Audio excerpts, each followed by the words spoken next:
Hello YouTube, this is World War Black Ops Pro, and I'm back on Advanced Warfare. Now, previously I thought this game was a little bit unplayable, just because of all the problems that are on this game, but I changed up my strategy a little bit, and I'm going to tell you guys what exactly I did to succeed in Advanced Warfare, because I'm actually getting a lot more gameplays, doing a lot better, and there's a few reasons for that. So, as you'll see, I'm using the HBR, because the HBR actually acts more like an AK-47 than the actual AK-12 does. Because this gun is actually competitive, because the AK-12 is not competitive at all at close range, and maybe that's why I didn't like the game very much, because my favorite gun essentially was a pea shooter, so and it didn't deserve to be. So that's why I'm using the HBR now guys, because it is a 3-hit kill at close range, so it can compete with SMGs and other assault rifles, whereas the AK-12 can't in many circumstances. So anyway guys, what I'm doing, I'm combining a few tactics here. So number one is corner camping, which my brother World of War Black Ops Pro 2 showed me, because corner camping is very effective in this game. Sometimes you just need to camp in corners and wait for people so you can get those kills. That helps you get your UAV, because your UAV can help you get your other streaks. Now, there's another thing that there's another tactic that was shown, and that's called reverse boosting. Now, reverse boosting is where you're going to a match, you keep killing yourself over and over again, possibly hundreds of times a match. I mean, my record's 225 deaths in one match. And what that does is it tricks the skill-based matchmaking into thinking you're a really bad player. So then you get into these really easy lobbies, and a lot of pub stompers do this. A lot of people who don't want to deal with sweaties do this, because do stats really even matter in this game? And even though I knew of its existence, Camp God was the one who really got me into the reverse boosting thing, because I didn't really want to wreck my stats. I mean, even though no one could see them, I kind of cared a little bit about my stats. But then I just decided, you know what? My stats aren't even that good anyway. I only had like 1.8 KD and 140 score per minute. So, and then that was, camping behind a shield and that type of stuff. But no, I decided, I was gonna give this a try, and it actually worked. And I've been getting paladins and warbirds, and although the streaks, there's still the points per kill still need to be buffed to 100, and the streaks need to be buffed a little bit. But if they did that, I mean, this game would be more playable. I mean, it's still not a great game, but it can be a fun game if you know what you're doing. And I think the skill-based matchmaking is a really big problem in this game, because it really limits how much fun you can have when you're facing off against sweaties, and then you're only doing average every game, maybe going a little bit positive, probably not too positive. But anyway, also I'm running my score setups UAV, the extra time and extra assist points, that kind of helps me out there. Then I got the warbird, and this time I'm running extra time and aggressor, because the AI warbird will get you a lot more kills than you will get controlling yourself. So that means more warbird kill points, and then you're also not vulnerable on the ground, hiding in a corner with your iPad up. So that helps. I mean, plus you can run around the map, get even more kills. So that's good. But anyway, guys, another thing about this, I'm not really rushing. I'm kind of moving from camping spot to camping spot, and it works out pretty well. So you see the HBR, it works okay at close range. I mean, just because the higher damage, and also the first 3 rounds of the burst fire a little bit faster.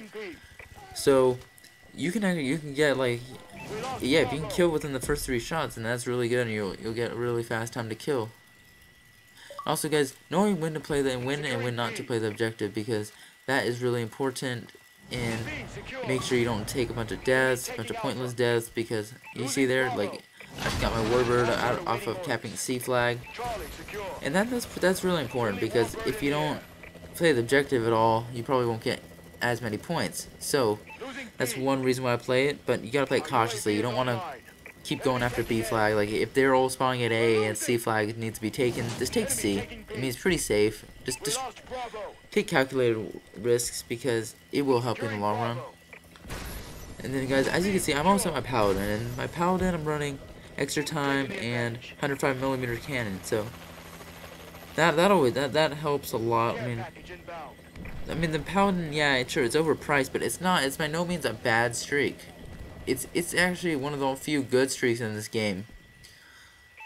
The other one would probably be the UAV, I guess.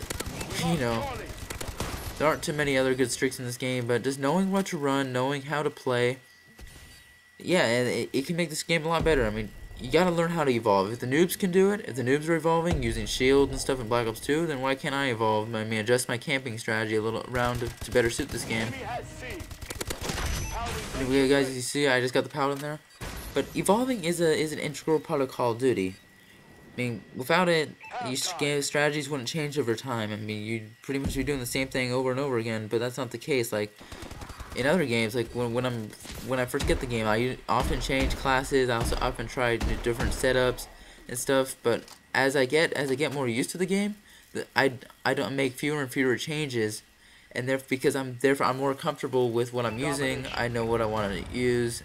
So yeah, so you kind of have to evolve to a certain point where you get your best class setup, your favorite gun, your favorite perks, your favorite everything really.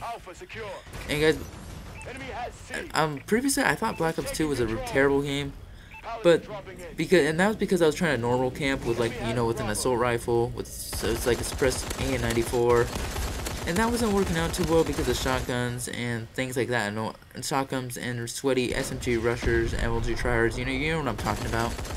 But then I discovered the shield, and the shield pretty much changed how I played, pretty much revolutionized how I played Black Ops 2. And yeah, and then I kind of started camping Revolution almost in that game, and it worked out fine. I was getting my streaks, and I was just, yeah, ultimately I just thought the game was much more fun to play after I started using the shield, because before that I thought it was just a rusher's game. Kind of like this game. There's many parallels between that game and this game. And both they're not great games, both of them are not great games, but they can be camped or exploited to my benefit, really, because reverse boosting does work, guys. It really does. If you haven't tried it, I recommend you try it. Because if not, if you're like a good player, maybe you get a ton of kills every match, or you cap a lot of objectives and you get your score per minute up, then that's going to put you in a higher bracket, and you're going to be facing off against MLG tryhards all the time. And I don't think anybody wants that. I don't even think the tryhards want that competitive of matchmaking all the time. Because Call of Duty is meant for casuals. Call of Duty is not meant to try your balls off. It's meant to relax. It's meant just where you can have, like, after a long day, you can just go and have a good time. That's really what Call of Duty is meant for. And Sledgehammer kind of decided to go away from that with skill-based matchmaking. So basically, in order to combat this, we have to start reverse boosting.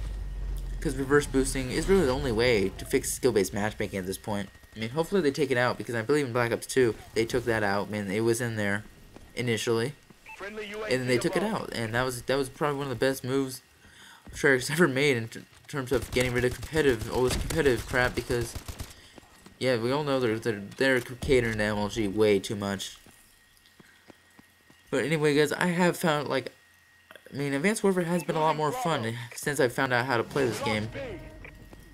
Because before this, I was just camping around the shield, getting maybe 10 kills a match. It was getting kind of boring, especially when people don't go over your flag or wherever you're camping at. So I found this. I found out that in domination you can just do much better. Like, I would like to say running around, but I'm not truly rushing. I'm just moving from corner to corner, camping spot to camping spot, kind of patrolling the area. Oh, that guy should have killed me there. Unfortunately, he doesn't, because I go on unstoppable. I go on, and I'm probably a few kills off of a DNA. Probably within probably 5 kills off a DNA bomb, but unfortunately the game ends because, domination split into 2 rounds, and you all know what that means. I mean, if it's a close game, the score will not even come close to 200. For example, if B flags keep getting contested and you're going back and forth, changing hands with it every few seconds, then it's not even going to come close to the score limit. So yeah, with that said, that makes the games too short. I wish that they would just go back to what Ghost did, because Ghost actually did domination right, with no rounds, and that's what made it longer. And I think a lot of people who play this game mode would rather be playing TDM. But the problem with TDM is a lot of the games only last like 4 minutes. That's nothing. And the score limit is just too small. The games are too short. So I do think domination can be improved But domination is pretty good for getting streaks as it is. I mean, the only good thing about the round system is that you can recapture the same flag over and over again. For example, you capture your starting flag, you get 150 points, and you can also recapture your starting flag again at the start of the next round, start of round 2. And that helps you with your streaks a little bit, but it's still not worth it. I mean, I would still like to see it go back to the old system because it does seem to shorten the game. For me, maybe sometimes you could get like domination up to like 15 minutes maybe, but in this game it's a flat 10. You don't get any more time. You can even get less time if your team's triple capping the whole time, but ultimately it's just too short, and that's why a lot of people play TDM, or maybe not TDM, domination, because it lasts longer. Guys, as you saw there's my second paladin. So guys, this strategy doesn't work. Give it a try. I mean, I've given Advanced Warfare a second chance, guys. Anyway, guys, I hope you enjoyed the gameplay and the commentary. So if you did, don't forget to like and subscribe. And thanks for watching. This has been World at War, and see you guys later.